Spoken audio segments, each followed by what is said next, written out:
nice to see you. You look very fresh and yes. Rested. Yes, you do. I don't feel like I look rested. No, you look great. My kids are 10 and 12. They're still so young. Yeah. Yes. Well, I have, the kids are gone, but now I still have the grandkids at our house all the time, and I have a great-grandchild. Yeah. So, yeah. Are you just loving it? Yes. The snuggle? Yeah. I love that. Your birthday was yesterday, right? Yes. So wait, I hear one birthday in particular, you saw U2 at the Sphere, and I want to talk about that birthday. I'm sure you do. What was that like? It was amazing. Have you been to the Sphere? I haven't. Oh my God. I haven't seen a show there yet. Oh, you have to go see it. U2 would have been the one I wanted to see. Yes. Well, he's a friend, and so that's. Bono? Yes. Okay. You're so cool. Yeah. Okay, this is getting cooler. Well, I talk about him in my book. I mean, he is my little secret crush. Yeah. And I think all of us. Yes. Yeah. And so he dedicated a song to me, and it was so beautiful. And before he goes on, I have to tell you this about him, which I'm sure you just know it's him. He has his family in there, and they pray before they go on stage. Isn't that so beautiful? A little circle right before they go out. And so they allowed me to be part of the prayer circle. Yeah. And then, they went out and did the show, and then he, dedicated a song to me. So it was so special. It is special to see them, too. I've seen them live, and it is a spiritual experience. It's funny that they pray beforehand, because it literally does feel like a spiritual high, when you're there and everybody, you don't even know the people sitting next to you, but you're all in this one moment together. They have a beautiful way of connecting humans. Absolutely. Yeah. Absolutely. I have to ask, okay, so why, I always get nervous when people go, I'm going to have a memoir. That makes me nervous, because you have to relive things over when you're writing it, right? And then you have to own things that maybe you didn't want to own. Things come to light that maybe you were like, oh, I don't want to. Why was now a good time to put this out? Well, I think now was a good time because it was my reflections, once we got out. It was my reflections of the 4 years. And so I write about working. I was a teacher while I was teaching in the White House. Yeah. Thank you. Yeah. Thank you. And I talk about the state dinners and Camp David and my family there, and the challenges, the joys, and try to give everybody sort of a glimpse into what life is like, what my life was like. Yeah. So that's why I wrote the book now. I know, and memoirs are always cool because you do get a glimpse at, but this is a special glimpse. Not many people are going to have this experience. You know what I'm saying? That's true. So it's even more special. Well, Dr. Biden has been open about personal struggles in the past. In this latest book, she talks about some of her family's more recent challenges, like the former president's cancer diagnosis. So, look, every family's been affected by cancer, and it's a tough diagnosis to hear. Every single family, and Joe had been showing some symptoms, and then after we left the White House, I said, Joe, you've got to go to the doctor. And we went up to Philly to the doctor. And that first visit, the doctor said, there's something there. And then we found out a couple days later, it was stage 4 cancer, prostate cancer, which was bad enough. But then we found out it had metastasized to his bones.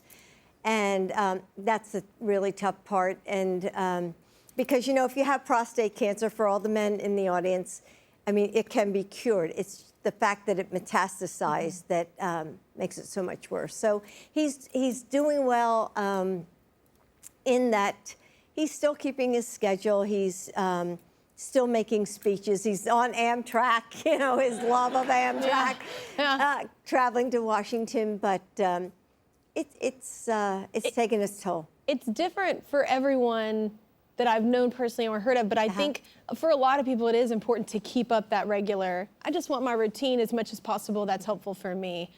So maybe he's one of those as well, that it's better to keep, Yeah. Well, before we break, I want to talk about the work that you're doing with Women's Health Research Initiative, right? Let's talk about that, yeah. So I was asked, I was out of the White House for a week, and so the Milken Institute asked me to chair their Women's Health Network. So we raise money for research, and we have we're a $1 billion fund, and to support research for women's health. And it's everything from menopause to osteoporosis to endometriosis, and to find answers, heart health. you know, things that we all deal with, but diseases that affect women maybe differently or uniquely. And are starting to affect us younger and younger. and younger and younger. So we need answers. Yeah. And that's what I'm working on. Yeah. I mean, there is nothing more important than your health. Yeah. Nothing. So Yeah. it's, you know. No, for sure. And you have to be a self-advocate. You have to advocate for yourself as well. And You do. Dr. Biden's love of music is another theme in the book, which obviously I'm going to talk about. She talks about meeting Barbra Streisand for the first time, and you'd always been a big fan. Who is it? Oh my gosh, Yeah. yes. Yeah. Me Ever too. since I was like 6th, 7th grade, you know, I was playing her albums and playing her albums. So then we wanted to invite her to an event. So I call her up, you know, they say, Jill, will you call? And I'm like, oh, okay. So I call her up, and it was early in the morning, and there was, you know, the time change. So she was not available. So I was in Rehoboth Beach. I'm walking along the beach, and here it is. Hello? Hello, Barbara? She had called me back. I mean, I couldn't even believe it. I'm walking down the beach talking to Barbra Streisand. No, that's I mean, not it was normal. like amazing. Yeah. So, and then I got to meet her, and she was even more amazing, as you might imagine. Quite an advocate for many things. Yeah. So, I'm a big fan of hers as well, but I heard that you were hoping to teach GED classes, right? In Yes. women's prisons? Yes. That's something that you're working on right now, right? So, yes, I'm trying to. I think this is so cool. You know, I've been a teacher for 40 years. I'm not ready to hang up my teaching shoes. And so I talked to a community college in Delaware, Deltech. And so we're trying to come up with a program that for women who are just about to leave prisons, to get them their GED if they need it, or advance their skills if they wanted to do workforce development. You know, just to get a degree, get a job, and get on with life.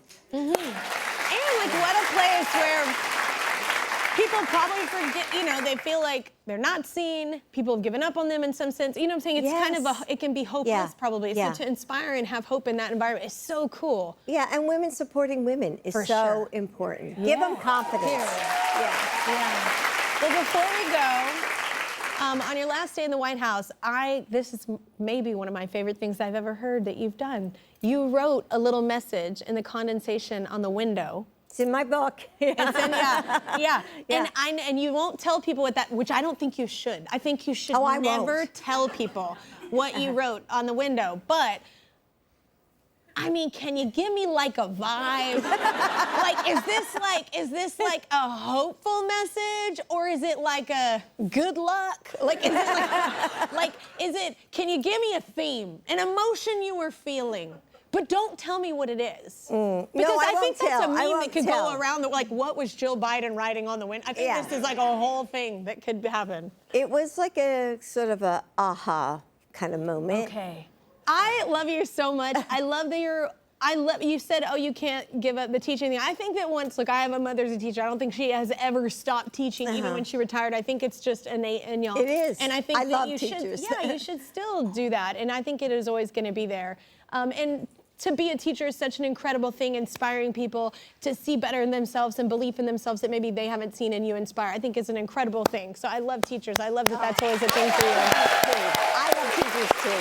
And everybody, Dr. Biden's new book is called View from the East Wing. It's out now wherever books are sold.